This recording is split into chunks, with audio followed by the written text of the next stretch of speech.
Welcome to guys. आज आम्ही नवीन recipe तयार करणार आहोत. ती आहे कोथिंबीर वडी. तर त्यासाठी एका भांड्यामध्ये मिरच्या, त्याचबरोबर लसूण, जिरे एका मिक्सरमधून बारीक करून घ्यायचं. त्याची आपल्याला हिरवी पेस्ट तयार झाली पाहिजे. बारीक चिरलेल्या कोथिंबीरमध्ये गव्हाचं पीठ, त्याचबरोबर डाळीचं पीठ ॲड करून घ्यायचं.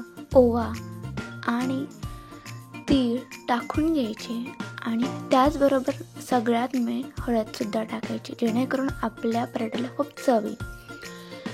त्याचबरोबर आपण हिरवी पेस्ट आणि शेवटला चवीपुरतं मीठ टाकून त्याला एकत्र करून त्याचे मुटकुळे तयार करून घ्यायचे आणि त्याला शिजवायला एका कढईमध्ये पाणी टाकून त्याला वाफळून घ्यायचं. त्याचबरोबर आपण या पदार्थाचे अजून एक पराठे पण तयार करू शकतो. तर पराठे तयार करायला पिठाचा गोळा घ्यायचा, त्याला हाताने गोल करून घ्यायचं आणि आपला रेडी झाला पराठा.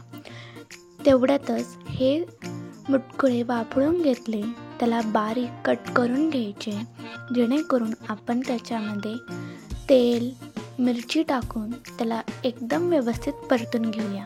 अशा प्रकारे आपली कोथिंबीर वडी त्याचबरोबर पराठे तयार झालेले आहेत. पण लक्षात ठेवा, चवीपुरतं मीठ टाकणं विसरू नका बरं. खूप मस्त आणि स्वादिष्ट असे कोथिंबीर वडे तयार झालेले आहे. खूप छान. त्याचबरोबर त्याच्यासोबत दही, टोमॅटो सॉससोबत सर्व करून आपण ते खाऊया. तसं आपण ताजेतवाने कोथिंबीर खात नाही, पण कोथिंबीर वडे किंवा पराठे करून आपण नक्की खाऊया. त्यासाठी ही रेसिपी नक्की ट्राय करा. चॅनलला सबस्क्राईब करा. बाय.